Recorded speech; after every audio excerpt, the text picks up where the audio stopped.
નમસ્કાર દર્શક મિત્રો, ગુજરાત પ્લસ ન્યૂઝમાં આપનું હાર્દિક સ્વાગત છે. હું છું મેઘા અગ્રાવત અને જોઈએ આજના સમાચાર વિગતવાર. કમાટીપુરામાં અજીબોગરીબ ઘટના. ઓફિસમાં અગરબત્તી સળગાવતા જ પ્રચંડ બ્લાસ્ટ, એક વ્યક્તિ દાઝી.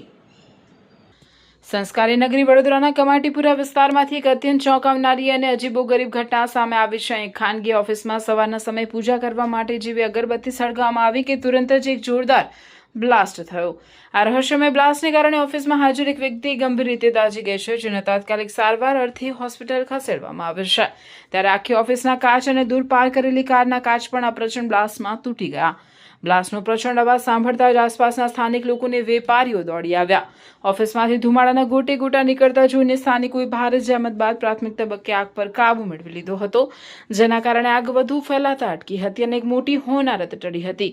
ઘટનાની જાણ થતાં જ વડીવાડી ફાયર વિભાગની ટીમ પણ તુરંત જ ઘટના સ્થળે દોડી આવી હતી. ફાયર ફાઇટરોએ ઓફિસમાં કુલિંગની કામગીરી હાથ ધરી હતી અને સ્થિતિનો તાગ મેળવ્યો. પ્રાથમિક તપાસમાં ઓફિસની અંદર ઘણું નુકસાન થયું હોવાનું જાણવા મળ્યું છે. ફાયર વિભાગની પ્રાથમિક તપાસ અને અટકળો મુજબ આ ઓફિસ લાંબા સમયથી બંધ હોઈ શકે છે, અથવા તો તેમાં કોઈ જૂનો ગેસ જેમ કે એસીનો ગેસ અથવા અન્ય કોઈ જ્વલનશીલ ગેસ લીક થઈને ભરાઈ રહ્યો હતો. બંધ રૂમમાં ગેસનું પ્રમાણ વધી ગયું હોવાથી જેવી અગરબત્તી સળગાવવા માટે દીવાસળી કે લાઇટર કરવામાં આવ્યું કે તરત જ સ્પાર્ક થવાના કારણે આ બ્લાસ્ટ સર્જાયો હોવાની પૂરેપૂરી સંભાવના છે.